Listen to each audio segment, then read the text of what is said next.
Y bueno, lo primero, como siempre, pues agradecer a la SEPOR la oportunidad que nos brinda pues, de juntarnos, aunque seamos pocos, pero juntarnos y volver a encontrarnos después de este tiempo tan complicado donde ha sido imposible.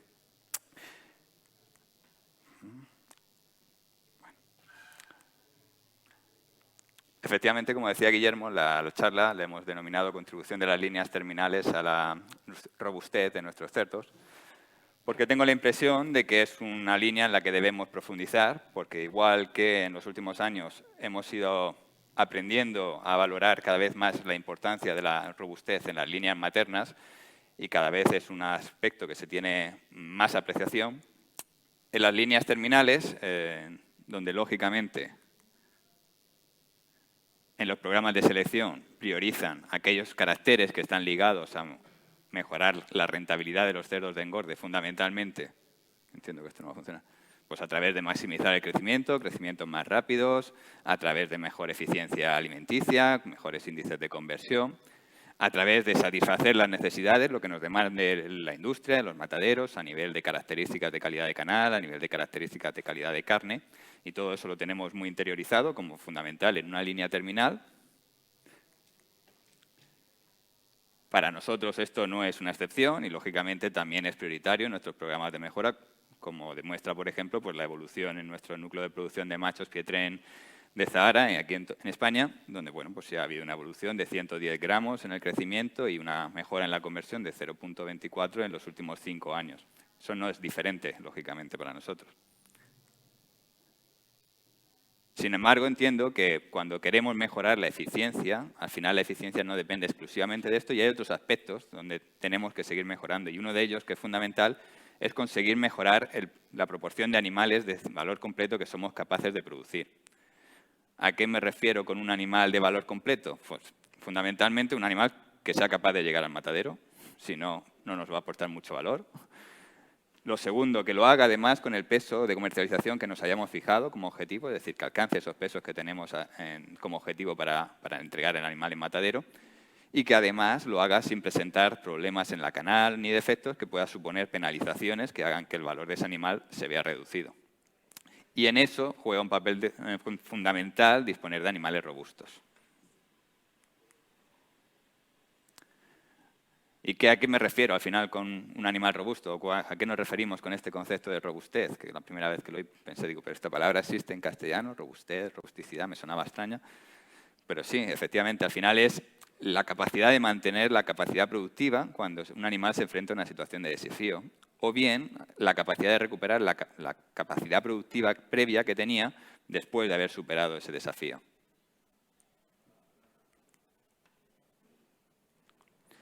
Y evidentemente, como ya ocurría en la presentación previa, los caracteres ligados a robustez, que al final son los que nos permiten mejorar la resistencia, la capacidad de nuestros animales de enfrentarse a esos desafíos, tienen mucho peso dentro de nuestros objetivos de selección.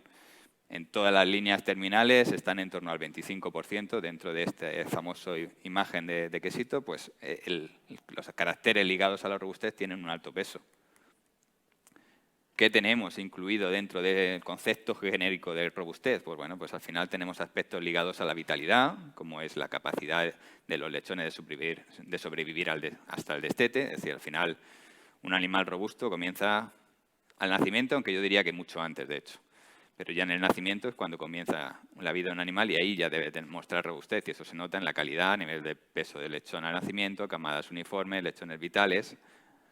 También tenemos la mortalidad en lechonera y mortalidad en cebo, que hemos desglosado porque hemos observado que hay componentes genéticos que son diferentes, que la variación genética que tenemos en lechones que mueren en las primeras etapas y en los que mueren posteriormente en cebo no son necesariamente los mismos y por eso se desglosan dos caracteres diferentes. También la resistencia a enfermedades, de la que hablaremos más adelante, como es el ejemplo de la resistencia al PIS, que ya forma parte del objetivo de selección en muchas de nuestras líneas. La ausencia de efectos congénitos, obviamente, es una de las causas que puede penalizar el resultado de que un animal no alcance su valor completo. Y por último, las actitudes locomotoras, es decir, disponer de buenos aplomos que le permitan a ese animal pues, tener un buen desempeño. Porque efectivamente, si estamos pensando en eficiencia, si estamos pensando en también rentabilidad, Bueno, pues dentro de un programa de selección equilibrada, que es un poco la filosofía de nuestro programa, pues tenemos que también tener presente que una de las cosas que tenemos que mejorar es la mortalidad. Y es que la mortalidad tiene un impacto económico. La mortalidad, una reducción de un 1% de la mortalidad en transición y cebo, tiene un coste estimado, dependiendo del momento, de entre 0,4 y 1,5 euros por animal, que aproximadamente es un céntimo por kilo de coste de producción. Lógicamente, cuanto mayor sea la edad del animal que fallece, mayores son esos costes, que al final vienen derivados, pues, lógicamente, del coste del propio lechón, del pienso que haya consumido ese animal hasta el momento de su baja, de la plaza que ha estado ocupando ese animal y de otros costes variables como son pues las vacunaciones, medicaciones que haya recibido a lo largo de su vida. Al final todo eso suma. Pero además, previamente hay que decir que la selección contra la mortalidad no es sencilla, porque en primer lugar las heredabilidades son bajas y en segundo lugar no es un carácter fácil de registrar. Registrar vivo o muerto sí, pero para hacerlo de una forma que podamos emplear a nivel de cálculo de valor genético no es tan sencillo.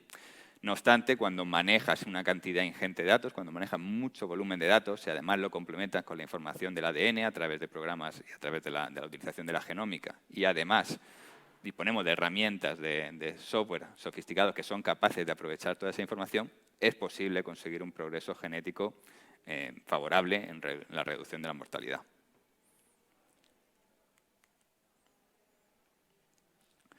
Este estudio, realizado en el año 2020, que es un análisis retrospectivo de la mortalidad en cebo, desde el destete hasta el final de cebo en Estados Unidos, pues refleja un poco las principales causas ligadas a la mortalidad en Estados Unidos, que no diferirá mucho de lo que observamos en España.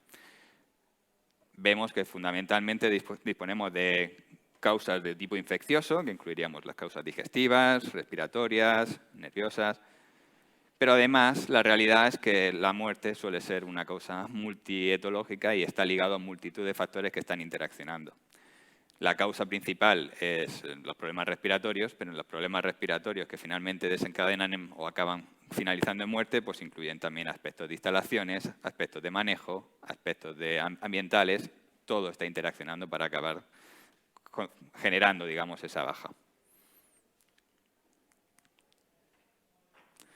Por eso tenemos que intentar, o lo que intentamos es identificar aquellos animales que están más capacitados para enfrentarse a esas situaciones, porque lo que observamos en la naturaleza, como nos pasa igual en la sociedad y con nosotros, es que ante un mismo patógeno, pues hay animales que tienen la capacidad de mantener el desempeño, que son capaces de seguir creciendo, produciendo de forma igual, mientras que hay otros que son menos tolerantes y, en el peor de los casos, llegan a morir. Lo que queremos ver es qué parte de esa diferencia se la debemos a la genética y si podemos trabajar sobre ello. Al final, que un animal resista una enfermedad pues puede venir por dos mecanismos principalmente. Uno, que sea capaz realmente de impedir la infección, es decir, que no se llegue a producir la infección, o bien que habiéndose producido la infección, el mecanismo del animal sea capaz de restringir su multiplicación, es decir, sea capaz de restringir la multiplicación de ese patógeno y por lo menos eliminar o disminuir la carga infecciosa. En la literatura encontramos ejemplos múltiples de diferentes enfermedades que nos afectan en el caso del porcino, algunas tan importantes como es el caso del PIRS, la diarrea epidémica, el circovirus, la Escherichia coli, y hemos encontrado, o se ha encontrado en la literatura, que hay una variación genética en la respuesta a esas enfermedades, con lo cual eso nos da pie a que podemos trabajar a nivel de programas de selección para intentar mejorar esa resistencia. Fundamentalmente el enfoque que tenemos es que podemos trabajar desde dos aproximaciones. Por un lado, incrementar la robustez específica frente a una enfermedad, veremos ahora el ejemplo del PIRS, y por otro lado, incrementar la robustez general, es decir, un animal más robusto será más capaz de tolerar o de superar una situación de desafío que un animal más débil. Y en ambos casos, desde el punto de vista genético, tenemos posibilidades de actuar. El ejemplo más claro para nosotros y que ya forma parte de nuestro programa de selección es el marcador identificado para la resistencia al PIRS. Un marcador ligado al gen WUR, donde hemos observado que en la presencia del alelo desfavorable, que llamamos alelo A, los animales son más susceptibles a la infección y padecen un cuadro clínico más grave. Y en cambio, aquellos que presentan el alelo B pues son animales más resistentes y son capaces de disminuir la carga viral, por lo tanto excretan menos virus y por lo tanto son menos propensos a propagar la infección, pero además son capaces de mantener su crecimiento en esa situación de desafío. El potencial de esto, y el motivo por el que lo incluimos en nuestras líneas de selección y también en las líneas terminales, es que si disponemos de un macho que transmita esa resistencia, simplemente disponiendo, como ese es el caso de un macho homocigoto, en este caso un pietrem, pues la descendencia, que será heterocigota para ese gen, ya de por sí, teniendo uno solo de los alelos, ya mostraría mayor tolerancia frente al PIRS. Pero decíamos antes que, bueno, a la hora de obtener un animal de valor completo, no solo depende de que ese animal llegue a matadero, sino también de que lo haga en el peso objetivo y también de que tenga ausencia de canales y defectos. Y esta es una de las cosas que realmente yo creo que también está detrás de la mayor preocupación que tenemos ahora con respecto al tema de la robustez. Y es una realidad que nos encontramos en los cebaderos. Es animales que antes se servían a mataderos, se llegaban, ya no lo hacen.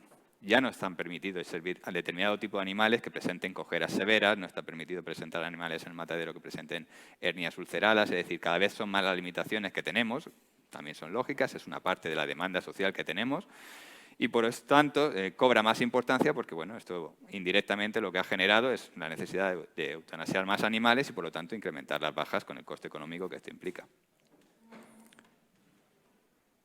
Por eso también tenemos que tener en cuenta todos estos aspectos dentro de nuestro programa de mejora para intentar eliminar estas causas que nos penalizan a nivel del número de animales que podemos llevar finalmente al matadero. Uno de ellos, de los casos, de los ejemplos claros, es la presencia de defectos congénitos.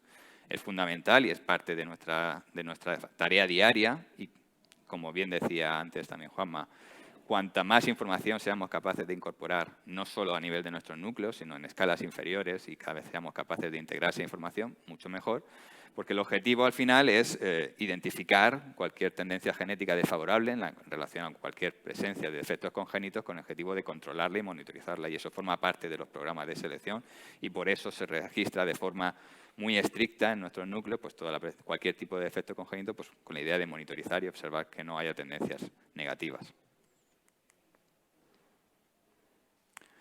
Y como del cerdo, como se suele decir, hasta los andares, pues en esto tampoco es una excepción. Los andares son también muy importantes. Y por eso también la calidad de los aplomos es tan importante a nivel de las líneas terminales. No solo para garantizar la viabilidad de ese macho, de ese berraco como semental luego a nivel de producción, sino también por lo que pueda transmitir a su descendencia y que pueda comprometer la calidad de los aplomos de la descendencia. Por eso en nuestros núcleos se realiza un protocolo de recogida de datos muy exhaustivo, hasta 32 caracteres forman parte del protocolo exterior, dependiendo de la raza, donde se valoran de una forma subjetiva pero sistemática pues, la calidad de los diferentes aspectos, desde la pisada, la articulación, la conformación, movimiento, y todo esto se utiliza para estimación de valores genéticos. Porque lo que hemos observado es que la mejor forma de mejorar un carácter es incluirlo en el objetivo de selección. A partir del 2008-2009, que es el protocolo exterior, se implementó y ya no se hacía simplemente una selección fenotípica, que es lo habitual, es decir, bueno, pues el macho que no reúne características de buenas de aplomo, pues no se emplea. No, esto es mucho más ambicioso. Aquí lo que queremos es realmente estimar valores genéticos para todas esas características que tenemos incluidas. Disposición de la pisada, forma de la articulación de la pata anterior, forma de la articulación de la pata posterior, todas esas características que nos tenemos interés para poder estimar valores genéticos e incluirlos y de esa manera podemos realmente obtener una mejoría, como de hecho se observa pues para diferentes caracteres incluidos dentro de ese protocolo exterior, como a través de la introducción en el objetivo de selección se ha producido una mejora significativa. Mucho más eficaz que lo que podíamos obtener previamente, haciendo únicamente una selección fenotípica. Pero además tenemos y vamos incorporando también nuevas herramientas, nuevas tecnologías que nos permiten obtener fenotipos mucho más precisos. Un ejemplo muy claro es la tomografía. La tomografía que ya forma parte de nuestros núcleos en las líneas tiempo, la línea Duroc, nuestras líneas maternas. Bueno, pues es una herramienta que nos permite obtener fenotipos con un nivel de detalle que hasta ahora era pues, inconcebible. Inicialmente, cuando se planteó la utilización de la tomografía dentro del programa de selección, fundamentalmente estaba orientado a obtener mejores rendimientos, o hacer una estimación mucho más precisa del porcentaje de magro, del porcentaje de músculo, y a través de eso mejorar realmente el rendimiento. Posteriormente hemos visto que además podemos hacerlo por piezas de canal, digamos, y podemos hacer una selección incluso más específica para aquellas piezas de canal que tienen mayor valor añadido. Pero disponer de estos fenotipos nos ha abierto la puerta a ir más allá. Y quizá el ejemplo más claro es la inclusión de la osteocondrosis, de la valoración de la osteocondrosis dentro de los objetivos de selección para las líneas donde disponemos de información del tomógrafo. La osteocondrosis está detrás de la mayor parte, o es la causa principal de cojera dentro de nuestros cerdos. Fundamentalmente ocurre como un fallo en el proceso de formación del cartílago. Normalmente hemos observado que está ligado a problemas de vascularización, que acaban derivando pues, en la formación de fragmentos, cavidades, quistes, que lo importante es que son muy dolorosos para el animal y acaban derivando en cojeras. Incluso en animales relativamente jóvenes, porque uno tiene esto muy presente cuando habla de líneas maternas, pero también tiene un impacto en animales de cebo que uno puede pensar que bueno, con 5 o 6 meses a lo mejor no es tan problemático, pero también lo es. Por eso se evalúa de forma sistemática en todos los animales que pasan por el tomógrafo, se hace una evaluación de la incidencia de osteocondrosis. Actualmente lo hacemos en la parte distal del húmero y del fémur, y hemos observado que se obtienen heredabilidades más que razonables de hasta 0.3, con lo cual es posible la mejora. Pero además, se ha descolocado. Se abre la puerta, al disponer de fenotipos mucho más precisos y mucha mayor cantidad, a muchas nuevas posibilidades. Por ejemplo, actualmente la ambición que tenemos es que esta valoración de osteocondrosis no se haga exclusivamente a través de esas dos articulaciones, sino a través nuevamente de tecnología automática, de machine learning, que sea capaz de procesar un mayor número de datos de forma automática, poder incorporar todas las articulaciones. Pero además estamos recopilando información, donde esto debería estar más cuadrado, pero de información sobre el volumen de los diferentes órganos, el hígado, el corazón, los pulmones. Con esa información que estamos generando, y haceros la idea de que más de 40.000 animales ya han sido escaneados, con 1.100 imágenes por animal, y esto cada año se incorporan miles y miles de nuevos animales, pues posiblemente podamos ser capaces de identificar aspectos en la forma o en el volumen de un órgano que pueda estar ligado con luego la tolerancia de ese animal. Por ejemplo, pienso en el hígado, por un ejemplo claro. Otros aspectos que también estamos estudiando y que tenemos inclusión, pues son los patrones de ingesta. Tenemos un montón de información que recogemos a nivel de las estaciones de alimentación, de consumo individual. Habitualmente lo que se emplea, bueno, pues lo que nos interesa es el índice de conversión global y mejorarlo. Pero lo que hemos observado y lo que estamos observando es que el patrón de ingesta también está ligado con la robustez. Y como aquellos animales que tienen un patrón de ingesta más próximo a lo que sería el modelo ideal, tienen mayor tolerancia y son más robustos que aquellos otros que tienen patrones de ingesta muy variables, animales que comen mucho un día, al día siguiente no comen, al día siguiente se dan un atracón y al día siguiente no bajan. Eso está predisponiendo a ese animal a padecer problemas digestivos, está predisponiendo a tener problemas de salud y sería un animal menos robusto. Así que como conclusión, bueno, pues decir que la robustez contribuye a la rentabilidad de la producción porcina, fundamentalmente permitiendo producir un mayor número de animales de valor completo, que un cerdo robusto comienza al nacimiento, o sea que ya desde que nace tenemos que estar trabajando en la selección para lechones más uniformes y vitales, que la ventaja que nos aporta un cerdo robusto es que es capaz de hacer frente a los desafíos y ser capaz de mantener la producción. Y por eso también es importante recoger información en situaciones de desafío. Que a través de la selección y del uso de herramientas como la genómica podemos mejorar la resistencia de nuestros animales frente a enfermedades específicas. Y que disponer de fenotipos de máxima precisión pues es esencial para producir cerdos más robustos. Pero sobre todo, y como mensaje para mí más importante, y que debemos meternos en la cabeza, es que realmente la importancia de producir cerdos robustos no es solo económica. No responde solo a la necesidad de mejorar nuestra rentabilidad, que por supuesto es fundamental, pero es que además es una parte fundamental del compromiso que tenemos que tener con la sostenibilidad, con el bienestar animal, porque es una demanda creciente y nosotros no podemos ir por detrás, tenemos que adelantarnos y ser conscientes de que esto solo va a ir a más y lo que tenemos es capaces de producir animales que lo hagan de forma más sostenible y que nos permita dar una imagen de cara al espectro social, que sepan que nuestro compromiso es que los animales estén en las mejores condiciones posibles. Y eso es todo lo que tenía que contaros para esta mañana. Muchas gracias.